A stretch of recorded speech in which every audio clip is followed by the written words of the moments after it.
আসসালামু আলাইকুম। আজ রান্না করবো বাটা মাছ দিয়ে শালগম সিম। এই তো মাছগুলো ভেজে নিচ্ছি। ভালো করে ভেজে মাছটা নামিয়ে নেব। নেওয়ার পর পেঁয়াজগুলি ভেজে নিচ্ছি। পেঁয়াজগুলি ভাজা হয়ে গেলে কাঁচামরিচ বাটা দিয়ে দেব। এই তো দিয়ে দিলাম।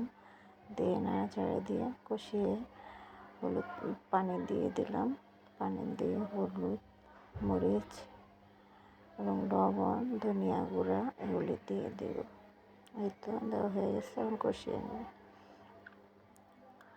কষানো হয়ে গেলে একটু পানি দেব, দিয়ে ভালো করে কষিয়ে নেব যাতে গন্ধটা চলে যায়। এই তো কষানো হয়ে গেলে তরকারিটা দিয়ে দিলাম।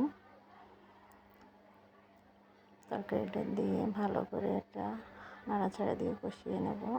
কষানো হয়ে গেলে পানি দিয়ে দিলাম।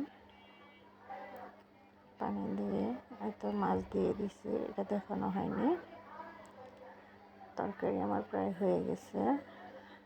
এবার ধনেপাতা দেব। ধনেপাতা দিয়ে কিছুক্ষণ ঢেকে রাখবো।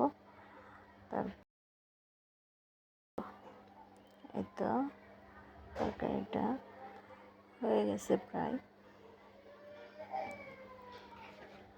এই তো রান্না শেষ হয়ে গেছে।